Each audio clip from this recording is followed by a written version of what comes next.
تو یہ بات کل بھی ہوئی تھی کہ جو باب سنن ہے اس کا ایک ملحق ہے افعال رسول. تو افعال رسول جو ہے ان کو ملحقات سے کیوں بنایا؟ حالانکہ سنت کی دو قسمیں قولیہ اور فعلیہ، اسے ملحقات سے کیوں بنایا اس کا جواب دیا تھا. دوسرا ملحق ہے ما یتصل بالسنن بیان و طریقت رسول اللہ صلی اللہ علیہ وسلم فی اظہار احکام الشرع بالاجتہاد.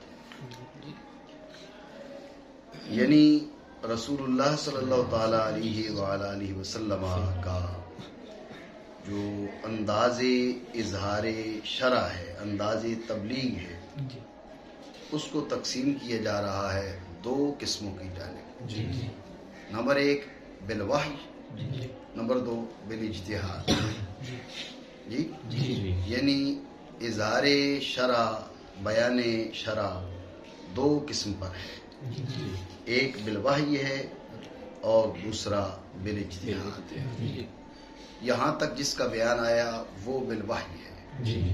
بالاجتہاد کو ملحقات سے بنایا. توجہ ہے. بالاجتہاد کو ملحقات سے کیوں بنایا؟ ذہن میں رکھیں، جیسے ہم نے افعال رسول میں بات کی تھی وہی بات یہاں پر بھی کرنا پڑے گی.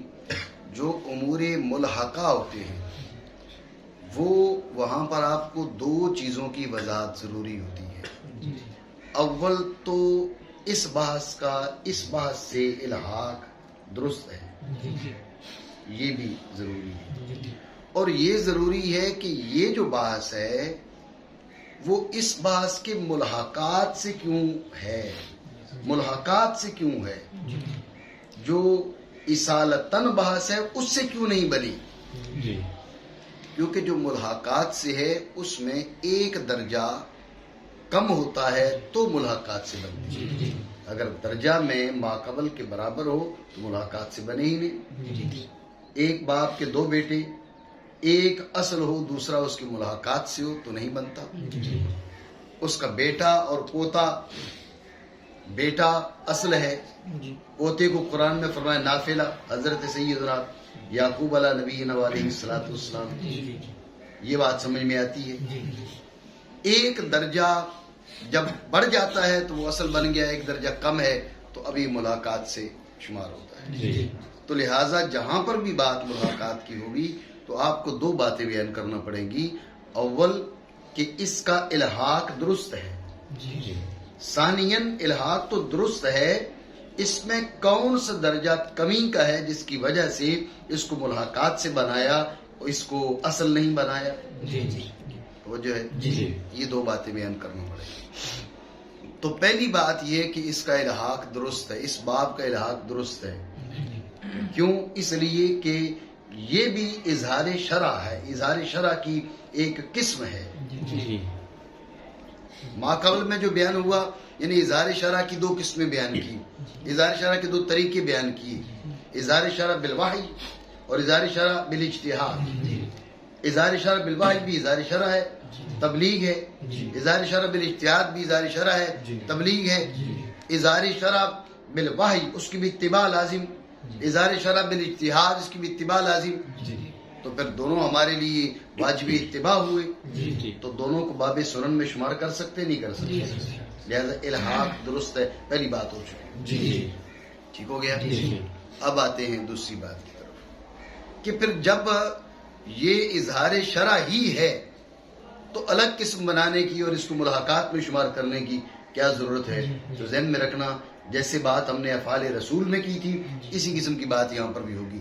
افعال رسول سارے کے سارے وہ ان میں ابتدا نہیں ہوگی. وہ افعال جو باب خصائص سے ہیں ان میں چونکہ اقوال میں یہ تفصیل نہیں تھی. اقوال مطلقاً واجب اتباع، لیکن افعال میں کیا ہے؟ افعال میں وہ افعال رسول صلی اللہ تعالی علیہ وآلہ وسلم جو باب خصائص سے ہیں ان میں اتباع واجب کو جائز بھی نہیں ہے. بات سمجھے؟ تو وہ ان افعال کی چونکہ اتباع نہ تھی، یہ اس درجہ کا فرق تھا جس وجہ سے اس کو کیا کیا، باب ملحقات سے بنایا. وہی معاملہ یہاں پر یہ بیان کر رہے ہیں. یہ جو تقریر ہے یہ ان کے موقف پر ہے، ہمارے موقف پر نہیں ہے، راجی موقف پر نہیں ہے. سمجھے بات کو؟ ان کا موقف ہے کہ چونکہ اجتہاد میں خطا بھی ہو سکتی ہے. جو اظہار شرع بالوحی ہے اس میں کوئی خطا نہیں. اظہار شرع بالاجتہاد ہے، اس میں خطا کا امکان ہے. جب وہاں پر خطا کا امکان نہیں تو وہ ہر ایک قول اس کی اتباع واجب ہے. یہاں پر چونکہ خطا کا امکان ہے لہذا ہر ایک قول میں اتباع لازم نہیں ہے. ہر ایک اجتہادی مسئلے میں اتباع لازم نہیں ہے. سمجھو بات کو؟ تو یہ درجہ کا فرق آیا. چونکہ یہ درجہ کا فرق آیا اس وجہ سے اس کو کیا کیا، اس کو ملحقات میں شمار کیا، اصل نہیں بنایا. بات سمجھے؟ ٹھیک ہو گیا. لیکن میں آپ کو ابھی بتایا کہ یہ جو تقریر ہے یہ مصنف رحمہ اللہ تعالی کے موقف پر ہوگی، جمہور کے موقف پر نہیں ہوگی، راجح موقف پر نہیں ہوگی. کیونکہ جمہور کا اور راجح موقف یہ ہے کہ انبیاء کرام علی نبینا وعلیہم الصلوۃ والسلام خطا اجتہادی سے بھی معصوم ہیں. جب خطا اجتہادی سے بھی معصوم ہیں تو لہذا درجہ میں کمی والی بات ہی کوئی نہیں ہے. ٹھیک ہے نا جی؟ درجہ میں کمی والی بات ہی نہیں ہے. جب درجہ میں فرق ہی نہیں ہے، جیسے جس کو آپ نے کہا نا اظہار شرع بالوحی، یہ بھی اسی درجہ میں ہے جو کہ اللہ کریم جل وعلا نے فرمایا وما ينطق عن الهوى ان هو الا وحی یوحی. ان آیات مقدسہ کا عموم اطلاق یہ بین دلیل ہے کہ رسول اللہ صلی اللہ علیہ وسلم کے جو اقوال شریفہ ہیں وہ جس انداز میں بھی ہوں وہ درجہ وحی میں ہے. وحی کی آگے تقسیم ہے، وحی مطلوب ہو، وحی غیر مطلوب ہو. اس تقسیم سے اس کے وحی ہونے پہ کوئی اثر نہیں پڑتا. وہ وحی ہے لیکن آگے پھر وحی میں درجات ہیں. کس درجہ کی وحی، یہ وحی مطلوب ہے، یہ وحی غیر مطلوب ہے، یہ ایک الگ مسئلہ ہے لیکن ہے وحی. بات آپ سمجھے؟ ٹھیک ہو گیا. تو یہ ہم نے ربط کی تقریر کر دی کہ اس کو متصلات سے بنا بھی سکتے ہیں اور پھر متصلات سے اور ملحقات سے کیوں بنایا، اس کو اصل کی حیثیت کیوں نہیں دی. بات سمجھے؟ وہ جو اور متصل ہے سنن کے ساتھ رسول اللہ صلی اللہ علیہ وآلہ وسلم کا طریقہ اجتہاد کے ذریعے احکام شرع کے اظہار میں. ٹھیک ہے، یہ ملاقات سے. تو آپ کو کل بھی میں نے بات بتائی کہ مسئلہ مختلف فیہا ہے. آیا انبیاء کرام اور رسول اعظام علی نبینا علیہ الصلوۃ والسلام اجتہاد کر سکتے ہیں یا اجتہاد نہیں کر سکتے؟ یہاں پر ایک رائے یہ کہ وہ اجتہاد نہیں کر سکتے. ٹھیک ہے، جو کہتے ہیں اجتہاد نہیں کر سکتے، بات پہ توجہ دینا، وہ پہلا یہ اعتراض کرتے ہیں کہ اجتہاد ان کو کرنے کی حاجت نہیں ہے. اجتہاد وہاں کیا جاتا ہے جہاں پر وحی نہ ہو. اجتہاد وہاں کیا جائے گا جہاں پر دوسری اس سے فوق دلیل نہ ہو. جب ان کے پاس فوق دلیل موجود ہے، جب ان کی طرف وحی آتی ہے تو پھر انہیں اجتہاد کی کیا ضرورت ہے؟ سمجھے بات کو؟ یہ پہلی بات وہ کرتے ہیں. اس کا جواب مصنف رحمہ اللہ تعالی نے دیا ہے. حاصل جواب یہ ہے کہ انبیاء کرام علی نبینا علیہ الصلوۃ والسلام بالخصوص رسول اللہ صلی اللہ علیہ وآلہ وسلم کی ذات والا آپ اجتہاد کریں گے بعد از انتظار وحی. وحی کا انتظار کریں گے. اب انتظار کر رہے ہیں وحی کا، وحی نہیں آ رہی. جب وحی نہیں آ رہی تو اب جب یہ اندازہ ہو جائے کہ اس سلسلے میں وحی نہیں آ رہی، رب کریم جل وعلا نے اختیار دے دی ہے، آپ اپنے طور پر اس مسئلے کو حل کر لیں، تو اب رسول اللہ صلی اللہ علیہ وآلہ وسلم اب آپ اجتہاد فرمائیں گے. انہوں نے کہا کہ اجتہاد کی کیا حاجت ہے جب ان کے پاس وحی ہے، تو انہوں نے جواب دیا کہ وحی کا انتظار کریں گے. وحی کا انتظار کریں گے، لیکن اگر وحی نہیں اترتی اب تو آپ کی بات نہیں ہے نا. اب تو آپ اعتراض نہیں کر سکتے کہ بھئی جب وحی ہے تو اجتہاد کیوں. جی تو جب وحی نہیں آئی تو اب اجتہاد کا مرحلہ آ گیا ہے. جب اجتہاد کا مرحلہ آ گیا ہے اس لیے اس درجہ پر آ کر اجتہاد کر سکتے ہیں. یہ مانعین کی پہلی دلیل کا جواب آ گیا. ہاں ایک سوال اور ہو سکتا ہے اور وہ یہ کہ رب کریم جل وعلا نے جب بھیجا ہے نبی کو اور وہی فرمائی ہے وہی کے ساتھ بھیجا ہے تو پھر جس مسئلے میں ضرورت ہے تو اب وہی نازل کیوں نہیں ہو رہی؟ آپ نے کیا کہا؟ آپ نے کہا جی انتظار کر رہے ہیں وہی آ گئی تو ٹھیک ہے، وہی نہ آئی تو پھر احتیاط کریں گے. ہم پوچھتے وہی کیوں نہیں آئی؟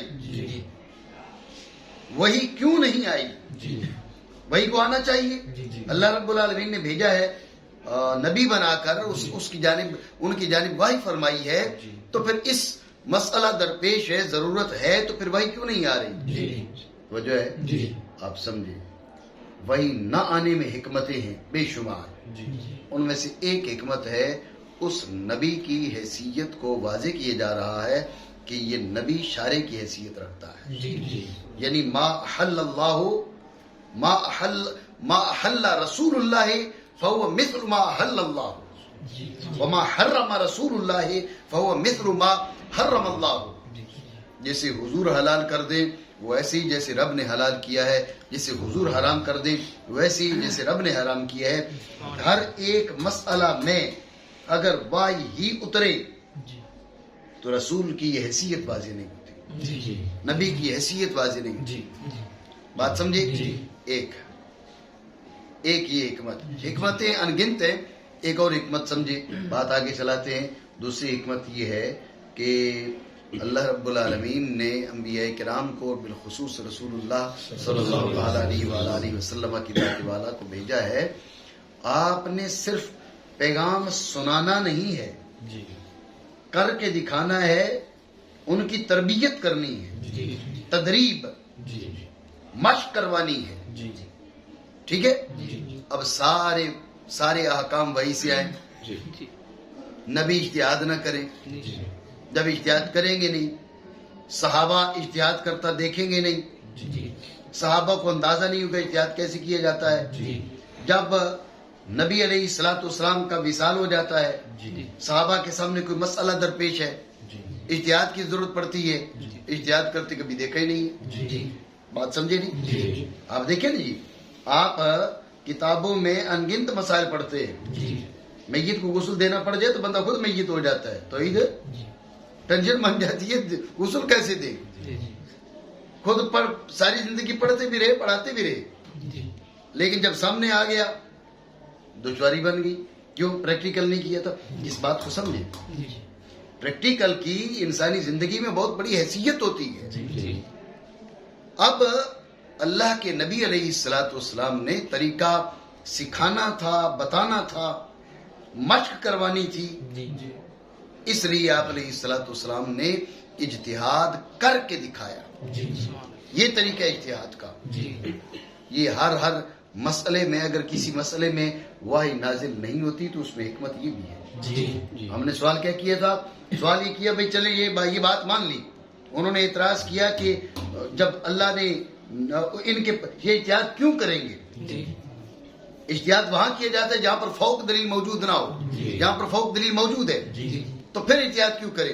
تو اس کا جواب مصنف علیہ الرحمٰن نے دے دیا کہ ہم نے یہ نہیں کہا بھائی جیسی کوئی مسئلہ بنا تو چلو احتیاط، جیسے مسئلہ بنا چلو احتیاط. نہیں، آپ علیہ الصلوۃ والسلام وحی کا انتظار فرماتے. جب وحی آنے کی امید ختم ہو جاتی اب احتیاط فرماتے.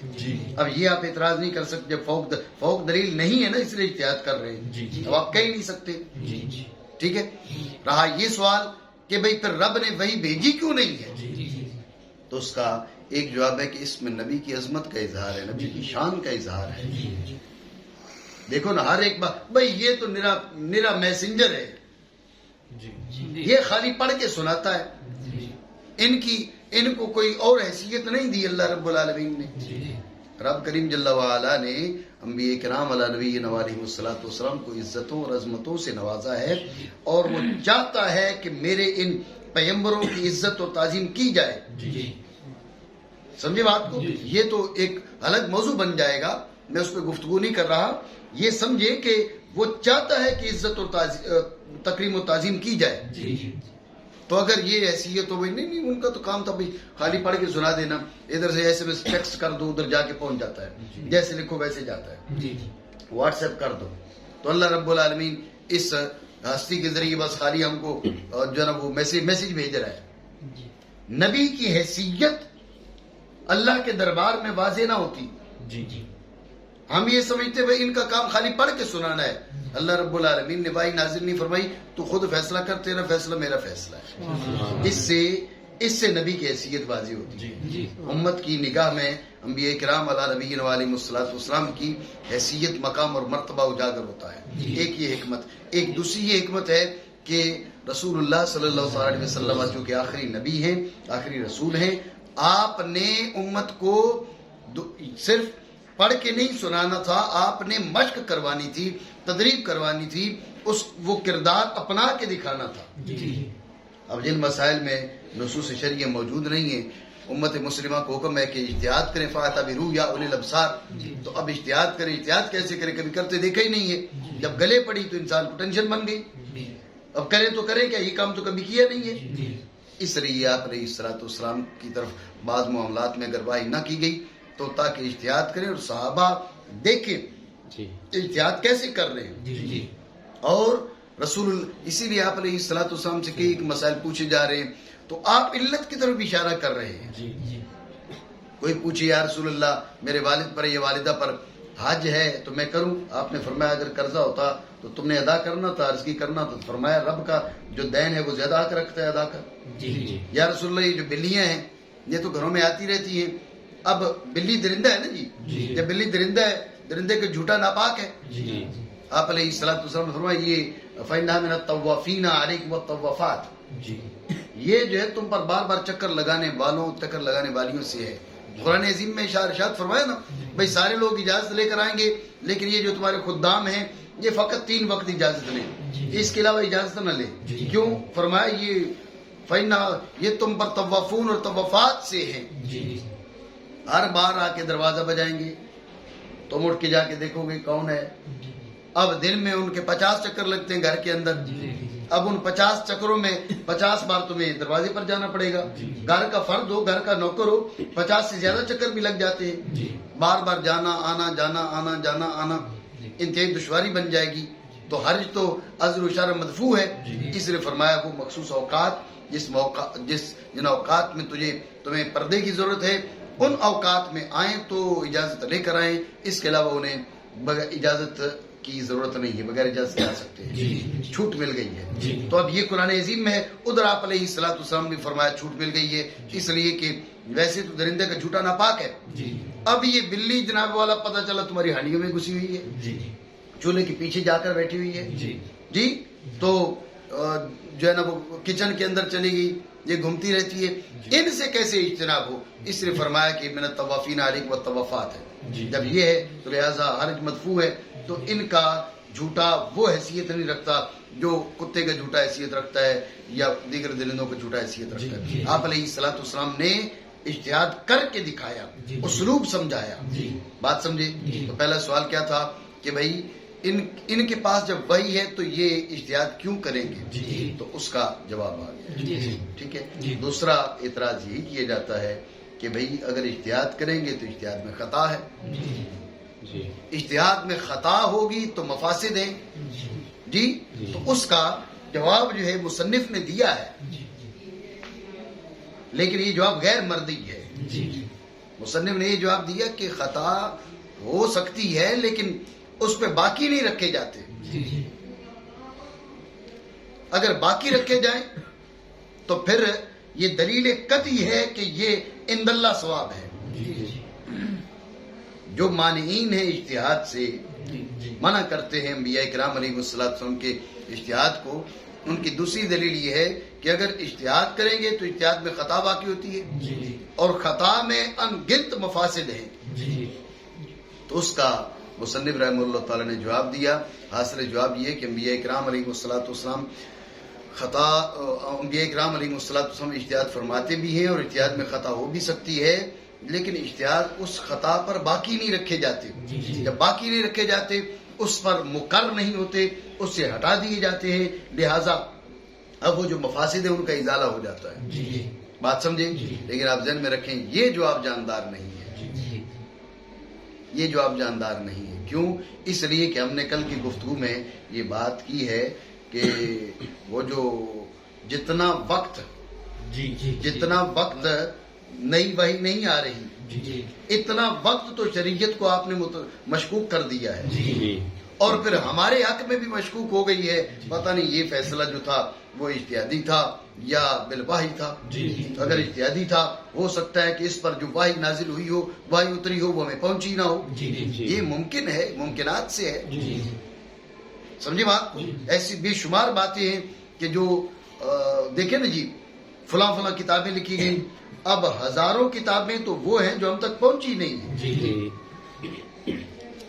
ٹھیک ہے نا جی. صحابہ کرام کے فتاوا کو جمع کیا گیا تھا کوئی 20-25 مجلدات میں. جی کہتے ہیں جی امام مالک علیہ الرحمہ کے دور میں کوئی 80 موطا لکھی گئی. کہاں پر ہیں آپ کے پاس؟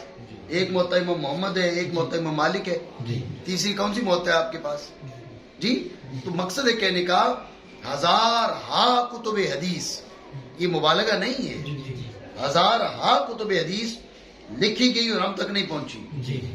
تو یہ اعتبار نہیں ہے کہ ہو سکتا ہے کہ یہ معاذ اللہ اجتہادی خطا ہو اور اس پر جو ہے وحی بھی نازل ہوئی ہو کہ بھئی یہ نہ کرو, یہ کام نہ کرو, جبریل علیہ السلام آگے ہوں اور ہم تک نہ پہنچی ہو.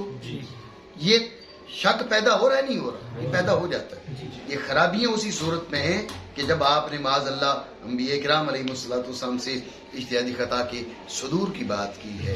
اس لیے حق یہ ہے کہ انبیاء کرام علیہ السلام جہاں کبائر سے معصوم ہیں, صغائر سے معصوم ہیں, وہاں پر اجتہادی خطاؤں سے بھی معصوم ہیں. اور پھر بات یہ ہے جیسے میں نے کل کہا تھا, ارے بھائی اپنے موقف پہ کوئی دلیل تو پیش کرو. جی اپنے موقف پر کوئی دلیل تو پیش کرو کہ یہ اجتہادی خطا ہے. آپ سمجھ رہے بات کو؟ یہ اجتہادی خطا ہے, اس پہ دلیل تو پیش کرو. یہ جب اس پہ دلیل ہے ہی کوئی نہیں کہ انبیاء کرام علیہ السلام سے خطا اجتہادی ہو سکتی ہے. بات سمجھ رہے ہو؟ آپ یہ ایک بات ذہن میں رکھنا, وہ جی فلاں نے لکھا, فلاں نے لکھ دیا. آپ کو میں ایک بات بتاؤں, یہ بڑی ناانصافی ہے. میں نے کل آپ سے کہا کہ اصول بحث سامنے رکھیں. یہ کون سا طریقہ ہے جی فلاں نے لکھ دیا؟ میں ایک مثال دے رہا ہوں. حضرت معاویہ رضی اللہ تعالیٰ عنہ, اگر یہ گنا جائے نا کہ آپ کو باغی لکھنے والوں کی تعداد کتنی ہے, یہ ایک بڑی تعداد ہے علماء کی جنہوں نے حضرت معاویہ رضی اللہ تعالیٰ عنہ کو باغی لکھا, تو آپ کیا کہتے ہیں؟ بھئی ہم اٹھ کے باغی کہیں؟ ہم کہہ سکتے ہیں؟ ہمیں اجازت ہے؟ یہ نہیں فلاں نے لکھا جو ہے. ہم کیا کہتے ہیں؟ ہم کہتے ہیں جس نے لکھا ہے اس کا مقام شرف صحابیت جتنا نہیں ہے. ہم راوی کو غلط کہیں گے, بھئی راوی کو بچائیں تو صحابی پر اعتراض بنتا ہے, صحابی کو بچائیں تو راوی پر اعتراض بنتا ہے. ہمارے سامنے دو چیزیں ہیں, ادھر صحابی رسول ہیں, ادھر راوی حدیث ہے. صحابی بچائیں تو راوی جاتا ہے, راوی بچائیں تو صحابی جاتا ہے. تو راوی کو جانے دینا, صحابی کو بچائیں. میری بات سمجھ رہے ہو؟ یہ ہم نے, ہمارے بزرگوں نے بھی, اور ہم بزرگوں سے ہی ہم نے سیکھا, اور ہم نے بھی اب تک یہی ان لوگوں سے جو لوگ صحابہ کرام رضی اللہ تعالیٰ مجمعین پر زبان تام دراز کرتے ہیں, ہم نے ان کو یہی جواب دیا ہے کہ اب دیکھو بھائی صحابی بچائیں یا راوی بچائیں, چلو تم کہو, وزن کر لیتے ہیں.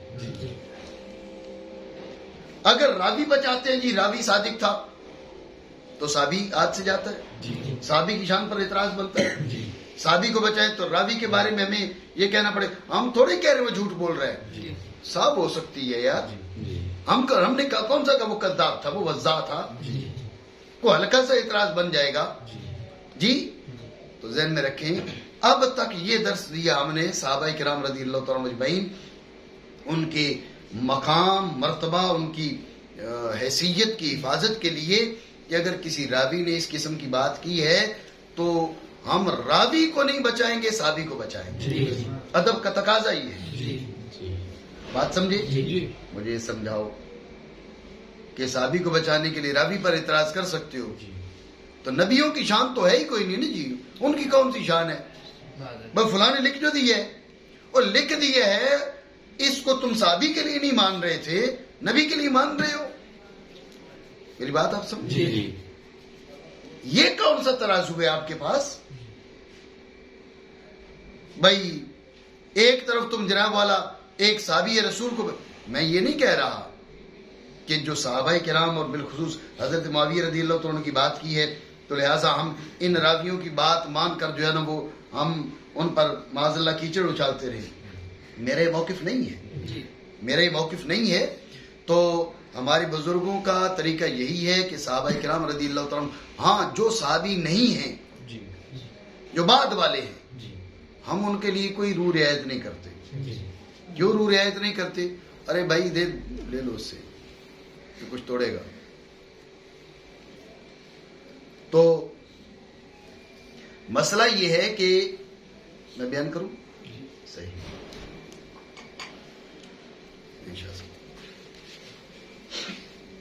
مسئلہ یہ ہے کہ یہ بات سمجھ میں آتی ہے، آپ اس کو عام زندگی میں لے آئے نا جی۔ اگر آپ کا عزیز دوست اٹھ کر آپ کے والد صاحب پر اعتراض کرتا ہے تو دوست کو بچائیں گے یا باپ کو بچائیں گے؟ نہیں، دوست کیسے جھوٹ بول سکتا ہے؟ بھائی چلو نہیں بول سکتا، میرے لیے محترم تو میرا والد ہے نا جی۔ اب آپ کہتے نہیں دوست کو بچائیں، اب آپ جوتے مارے معاذ اللہ، تو یہ دانش بندی نہیں ہے۔ جب دونوں طرف شخصیات ہوں تو بیلنس کیا جاتا ہے۔ یہ کون سا ضابطہ ہے آپ کے پاس؟ بھائی فلاں نے کہہ دیا تو مان لو، یہ بات نہیں ہوتی۔ بیلنس کیا جاتا ہے۔ اگر بیلنس میں جس کا وزن زیادہ نکلتا ہے ہم بات اس کی کرتے ہیں۔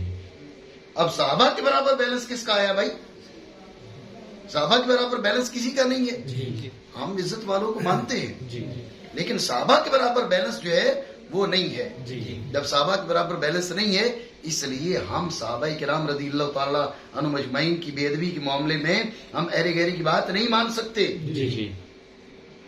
بات سمجھے؟ یہ اگر آپ یہ ضابطہ نہیں اختیار کرتے، آپ صحابہ کرام رضی اللہ تعالیٰ اجمعین کا دفاع کر کے دکھائیں،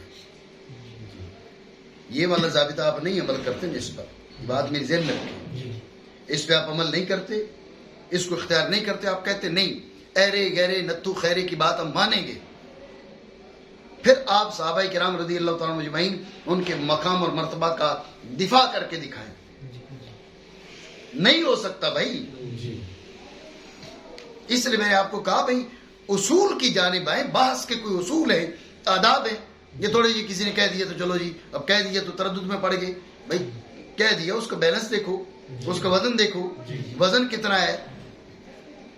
کل کوئی اٹھ کے نبیوں پر اعتراض شروع کر دے تو ہم اس کی بات مان لیں کیا؟ تو یہ بات سمجھیں، جب یہ طریقہ ہے، یہ ضابطہ ہے، صحابہ کرام کے لیے کے مقابلے میں عام شخصیات آتی ہیں، میں گننے پہ آؤں تو ہو سکتا ہے کہ بہت سے معززین بھی آ جائیں، لیکن ہم معززین کی عزت کرتے ہیں، صحابہ کے خلاف ان کی بات نہیں مانتے۔ کیوں؟ اس لیے کہ صحابہ ان سے بڑھ کے معزز ہیں۔ جب صحابہ ان سے بڑھ کے معزز ہیں تو پھر ہم کیسے مان سکتے ہیں؟ بیلنس کیا تو پتہ چلا صحابہ کا بیلنس زیادہ ہے، وزن زیادہ ہے، ہم نے ان کی بات کو چھوڑ دیا۔ اب میں یہ کہہ رہا ہوں، دو باتیں کہوں گا، ایک بات تو اصل جو موضوع کے مطابق چل رہی تھی اس پہ، اور ایک اس کے ساتھ ضمنی بات کروں گا۔ یہ جو بات ہے یہ صحابہ کے لیے مانتے ہو اور انبیاء کے لیے نہیں مانتے ہو؟ صحابہ کی شان ہی انبیاء سے ہے۔ ایک نبی کا انکار کر دے صحابی مومن ہی نہیں رہتا، صحابی کہاں رہے گا؟ تو صحابہ کے لیے آپ نے یہ ضابطہ بنایا کہ ہم بیلنس دیکھیں گے تو انبیاء کرام علیہ السلام کے لیے کیوں نہیں؟ سمجھے بات کو؟ ٹھیک ہے، یہ ناانصافی ہے، کہ بھئی فلاں نے لکھ دیا تو لکھتا رہے. جی جی جی ہم یہ تھوڑی ہے کہ معاذ اللہ جس نے لکھ دیا اس کو ہم بے ادبی کر رہے ہیں, گستاخی کر رہے ہیں. اگر وہ ادب کے لائق نہیں ہے تو بے ادبی بھی کر لیں گے. جی ادب کے لائق نہیں ہے تو ہم ادب نہیں کریں گے. جی لیکن بات یہ ہے کہ جو ہوتا ہے گھوڑ سوار ہوتا ہے, کبھی پھسل جاتا ہے, کبھی گر جاتا ہے. لکل جوادن کبوۃ, ٹھیک ہے نا, تو کبھی گر جاتا ہے. تو ہو سکتا ہے اس قسم کی بات ہو گئی ہے تو ہم اس کی وجہ سے ہم اس پہ لام تان تو نہیں کریں گے, لیکن اس بات کو نہیں مانیں گے. اس لیے کہ یہ بات انبیاء کرام علیہ الصلوۃ کے بارے میں ہے, یہ بات عظمت والے صحابہ کے بارے میں ہے. بات سمجھ رہے ہیں. یہیں پر یہ ایک بات یہ بھی کروں گا کہ ابھی یہ ڈھونڈا جا رہا ہے کہ کس نے سیدہ پاک سلام اللہ تعالی علیہا کے لیے خطا کے الفاظ لکھے. اب تک تلاش نہیں ہو سکا اور ہوگا بھی نہیں, کیونکہ ایسا بدبخت کوئی بھی نہیں ہوا. یہ والے الفاظ پوری کسی کے لیے ڈھونڈ لے, کسی کے لیے ڈھونڈ لے, سیدہ پاک سلام اللہ تعالی علیہا کے لیے کسی نے نہیں کہے,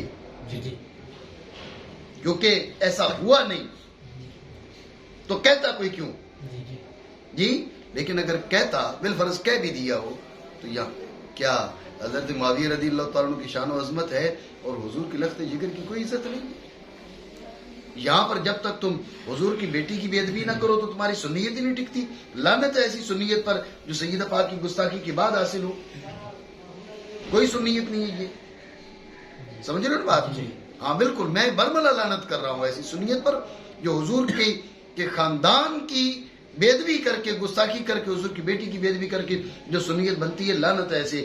اعلیٰ حضرت علیہ الرحمٰن نے فرمایا نا کہ شرک ٹھہرے جس میں تعظیم حبیب, اس برے مذہب پہ لعنت کیجیے. ٹھیک ہے, یہ جزو رسول ہیں, ان کی بے ادبی نہیں ہے, یہ رسول اللہ صلی اللہ علیہ وسلم کی بے ادبی ہے. بات سمجھیو. تو بھائی آپ نے حضرت معاویہ رضی اللہ تعالیٰ عنہ, دیگر صحابہ کرام جن پر کچھ لوگ زبانی تان دراز کرتے ہیں, ان کے لیے آپ نے ضابطے بنائے اور ہم ان ضابطوں سے متفق ہیں. اور ہمارے اتفاق کی بات ہی کوئی نہیں ہے. ہمارے اکابر کا طریقہ, ہم یہ طریقہ نہیں اپناتے, یہ تو اہل سنت کا طریقہ ہے نا جی. ہم نہیں اپناتے تو اعتراض ان پر نہیں ہوگا, ہم پر ہوگا. یہ طے شدہ مسائل ہے, اس میں جدید تحقیقات کی ضرورت نہیں ہے. ٹھیک ہے. تو مسئلہ یہ ہے کہ یہ جب طے شدہ مسائل ہیں, یہ خالی حضرت معاویہ کے لیے جاری ہوتے ہیں, باقی کوئی صحابی نہیں ہے, انبیاء بھی نہیں ہے. وہ خدا کے بندو, تم نے تو انبیاء کو بھی نہیں چھوڑا. نہیں جی فلاں نے جو لکھا ہے, ارے فلاں نے لکھا ہے, لکھتا رہے. لکھنے سے کیا ہوتا ہے, کوئی اٹھ کے کچھ بھی لکھ دے, اس کا ہاتھ تو نہیں پکڑا جا سکتا ہے. ہم نے اس کو ایک ترازو میں لانا ہے, ایک پیمانے میں لانا ہے. اس پیمانے پر وہ پورا اترے گا تو ہم اس کو مانیں گے, اگر نہیں اترے گا تو ہم اس کو نہیں مانیں گے. ادھر تم یہ بیان کرتے ہو کہ اگر حدیث پاک آ جائے تو ہم اس کو بھی ترازو میں رکھیں گے, اگرچہ حدیث کو ترازو کی ضرورت نہیں ہے, لیکن وہ ترازو میں اس لیے رکھیں گے کہ روات جو ہے وہ بالمعنی روایت کر لیتے تھے, منسوخات روایت کر لیتے تھے. ٹھیک ہے. تو لہٰذا اس کو ترازو میں رکھا جا رہا ہے. یہ کتاب اللہ کے معارض تو نہیں ہے, مقابل تو نہیں ہے. سنت مشہورہ, سنت متواترہ کے معارض اور مقابل تو نہیں ہے. اگر اخبار آحاد کے لیے, احادیث طیبہ کے لیے یہ معیار ہے تو علماء کے اقوال کے لیے معیار کیسے نہیں ہو سکتا بھائی؟ کیوں نہیں ہوگا بھائی؟ کوئی عالم بھی کچھ اٹھ کر بات کر دے تو ہم کہیں نہیں, ہم کو ماننا ضروری ہے. نبی کی شان پر اعتراض ہوتا ہے تو کریں گے, صحابہ کی شان پر اعتراض ہوتا ہے تو کریں گے, حضور کی اہل خانہ کی عظمتوں پر اعتراض ہوتا ہے تو کریں گے, نہیں کریں گے. ایک بندے کو چھوڑ دیں گے, وہ اتنی جو معزز شخصیات ہیں جن کی وجہ سے اس کی شان ہے, ان کو کیسے چھوڑ سکتے ہیں؟ بات سمجھے. دوبارہ جو بات کی تھی وہ کیا کی, انہوں نے کہا, ہاں انہوں نے دوسری یہ دلیل پیش کی, اس میں اتنے معذورات ہیں. انہوں نے اس کا جواب دینے کی کوشش کی کہ معذورات ہیں, یہ مانا ہم نے معذورات ہیں, لیکن اس پہ کون سا قرار ہے. لیکن میں نے آپ کو بتایا جواب جاندار نہیں ہے, اس پہ تفصیلی گفتگو کل بھی ہو چکی. بات سمجھے. اور اختلاف کیا علماء نے اس فصل میں, اور ہمارے نزدیک صحیح یہ ہے کہ آپ اجتہاد پہ عمل فرماتے تھے. وجہ صحت کیا ہے؟ آپ علیہ الصلوۃ والسلام کی سنت سے ثابت ہے کہ آپ علیہ السلام نے اجتہاد پہ عمل کیا. جیسے میں نے آپ کو بتایا کہ پوچھا جا رہا ہے کہ کیا کرے, وہ حج کرے, تو آپ علیہ السلام نے اس انداز میں دلیل پیش کی, صاف پتہ چل رہا ہے کہ اجتہادی دلیل ہے. ٹھیک ہے. بلی کے جھوٹے کے بارے میں پوچھا گیا تو آپ علیہ السلام نے اس انداز میں گفتگو کی, صاف معلوم ہو رہا ہے کہ اجتہادی دلیل ہے. سمجھے بات؟ لیکن یہ بات نہیں ہے کہ بھئی جیسی مسئلہ بنا تو آپ نے اجتہاد فرما لیا. ان کا اعتراض یہ کہ بھئی اجتہاد کیوں, جبکہ فوق دلیل موجود ہے. اس کا جواب دے رہے ہیں بھئی اذن قطع تمعه عن الوحی. سمجھے بات کو؟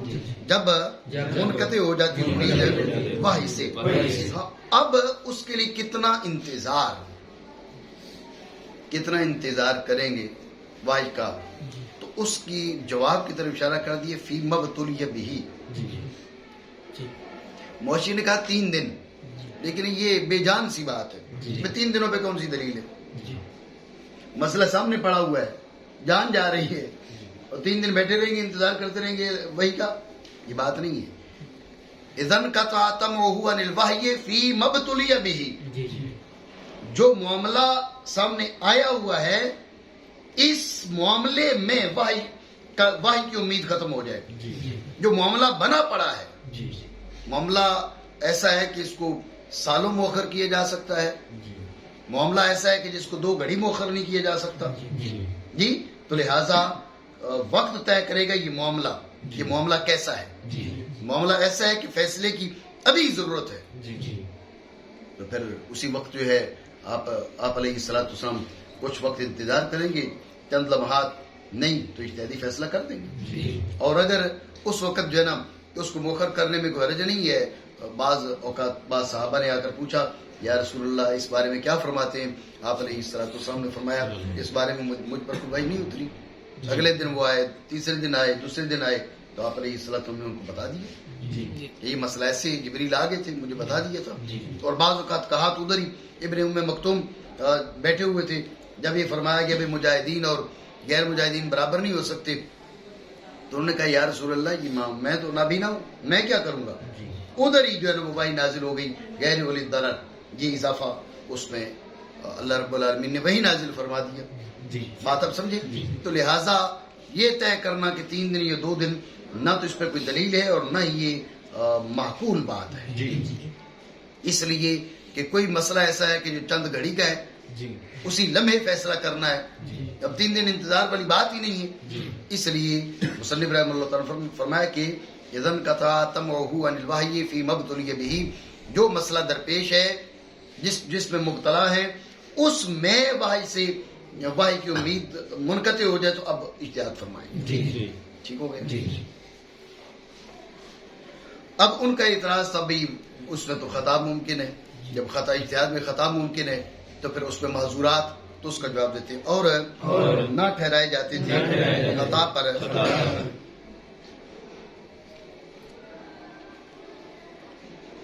پس جب ثابت رکھے گے اس میں سے کسی چیز پر, اس میں سے یعنی اجتہاد میں سے جو اجتہاد فرمایا اس میں سے کسی چیز پر ہوگی دلیل قطعی حکم پر. یعنی اس کا مطلب یہ نکلا کہ انبیاء کرام علیہ السلام کا اجتہاد قطعی ہے, لیکن قطعیت کی صورت اختیار کرے گا کب؟ جب یہ اس کے خلاف وحی نہ اتری تو. اجتہاد کیا تو اجتہاد کرتے ہی قطعی نہ بنا. جب کانا فائدہ اکرا, اذا اکرا کانا دلالتاً قاطعتاً. اجتہاد نہیں, اقرار بر اجتہاد, تقریر بر اجتہاد. یعنی نفس اجتہاد دلیل قطعی نہیں ہے. اس اجتہاد کے ساتھ تقریر ملے گی تو دلیل قطعی بنے گی. تو اجتہاد تو دلیل ظنی ہوا نا, تو پھر مقابلے میں اجتہاد ہو سکتا ہے نہیں ہو سکتا؟ پھر وہ ہو سکتا ہے. یہ دشواری بن جائے گی جو کل میں نے آپ کو بتائی. وہ انتظار دیکھیں وہ اجتہاد اس نے کر لیا, اس نے کہا بھائی آپ پر پتہ نہیں بھائی کب نازل ہوگی, ہمیں بات یہ سمجھ آ ہی نہیں رہی, یہ بات سمجھ میں آ رہی ہے. بات سمجھ رہے ہو؟ تو اس لیے یہ معذورات ہیں. بھلے چند گھڑی کی خطا معاذ اللہ قرار دی جائے جب بھی اس میں معذورات ہیں، اس لیے یہ مرجو ہے، اس لیے ہمارے علماء نے تصریح کی بات، یہ مرجو بات ہے، ہوگی دلیل قطعی حکم پر بخلاف اس کے جو ہو آپ علیہ السلام، جو انبیاء کی غیر کی جانب سے بیان بالرأی، یعنی باقی بیان بالرأی کرے تو وہ دلیل قطعی نہیں بنتی، نبی علیہ السلام بیان بالرأی کریں تو وہ دلیل قطعی بنتی ہے۔ یہ بات آپ سمجھیے۔ اس پر اعتراض ہے کہ یہ کیسے ہو سکتا ہے کہ ایک ہی دلیل ہے، ایک شخص کے حق میں وہ قطعی ہو اور دوسرے شخص کے حق میں وہ ظنی ہو، تو اس کا جواب دیتے ہوئے کہا کہ ایسا ہو سکتا ہے۔ آپ الہام کو لے لیں، الہام انبیاء کو بھی ہوتا ہے، الہام اولیاء کو بھی ہوتا ہے، اولیاء کا الہام اولیاء کے حق میں دلیل ظنی ہے، انبیاء کا الہام انبیاء کے حق میں دلیل قطعی ہے، تو یہ کوئی اعتراض نہیں ہے۔ جب ایک ہی دلیل ہے تو ایک کے حق میں قطعی دوسرے کے حق میں ظنی کیسے؟ اس کی مثال تو موجود ہے۔ تو لہٰذا اجتہاد جو ہے وہ انبیاء کا اجتہاد وہ قطعی ہے، غیر انبیاء کا اجتہاد ظنی ہے۔ بات سمجھے؟ یہ اس سے اعتراض کا جواب ہے، اور وہ نظیر الہام کی جو کہ حجت قطعی ہے آپ علیہ السلام کے حق میں، اگرچہ نہیں غیر کے حق میں اس صفت پر۔ اتنی بات آپ سمجھے؟ ٹھیک ہو گیا۔ یہاں پر ایک اور مسئلہ بیان کر رہے ہیں، سنت کے ملاحقات سے، وہ ہیں شرائع سابقہ۔ تو شرائع سابقہ کے بارے میں بھی اختلاف ہے کہ وہ ہمارے حق میں حجت ہیں نہیں ہیں تو کیسے ہیں۔ تو یہاں قول فیصل بتاتے ہیں۔ قول فیصل کیا ہے؟ قول صحیح، قول راجح۔ قول راجح یہ ہے کہ ان شرائع میں سے وہ امور جن کو اللہ رب العالمین نے اور اللہ کے حبیب کریم علیہ السلام نے ہمارے سامنے بیان کیا، ان کی اتباع ضروری ہے، جن کو بیان نہیں کیا ان کی اتباع ضروری نہیں۔ وجہ ہے جو بیان کیا ان کی اتباع کیوں ضروری ہے؟ اس لیے کہ ہماری شریعت محفوظ عن التبدیل والتحریف والتغییر ہے۔ انا نحن نزلنا الذکر وانا لہ لحافظون۔ ٹھیک ہے، تو یہ تبدیل و تحریف سے منزہ ہے۔ جب اس شریعت نے بیان کیا تو معلوم ہوا کہ یہ رب نے ان پر بھی یہی نازل فرمایا، اس لیے ہم اس کی اتباع کریں گے۔ رسول اللہ صلی اللہ علیہ وسلم نے بیان فرمایا، ہم سمجھ جائیں گے کہ یہ محرف نہیں ہے، لہذا ہم اس کی اتباع کریں گے۔ جو بیان نہیں کیا اس کے بارے میں تردد ہے۔ اب آپ اٹھا کے بائبل کو دیکھ لینا، بائبل میں وہ باتیں ہیں کہ عقل میں نہیں آتی، عقل سے ماورا باتیں لکھی ہوئی ہیں۔ انبیاء کرام اور رسول اعظام علی نبینا علیہ الصلوۃ والسلام کی ایسی گستاخیاں ہیں، خدا کی پناہ۔ اصل میں آپ کو میں بات بتاؤں، یہ جو خارجی طبقہ ہے یہ لوگ چاہتے ہیں کہ بھائی معزز ہستیوں کی جو عزتیں اور عظمتیں ہیں وہ نگاہوں سے ہٹا دی جائیں۔ بھائی ہم میں سے کوئی بھی نہیں ہے جو سیدہ پاک سلام اللہ تعالی علیہ آل پاک کی عصمت کا قائل ہو، کوئی بھی نہیں ہے۔ نہیں تم یوں کہتے ہو تو اس کا مطلب معصوم مانتے ہو۔ زبردستی تھوپنے والی بات۔ اور بدبختو ہم یہ کہیں کہ وہ یوں تھے، وہ یوں تھے، وہ یوں تھے، ویسے تھے، ویسے تھے، جب جا کے تمہیں چین آئے گا۔ اللہ رب العالمین نے سادات کو عزت اور عظمت سے نوازا، ان کی صبح و شام ان کی گستاخیوں میں گزرتی ہے۔ مطلب کیا ہے؟ مطلب یہ ہے کہ بھائی تعظیم کیوں کر رہے ہو؟ تو یہ الحاد اور زندیقیت کی طرف سفر ہے۔ وہ جو قومیں ہیں،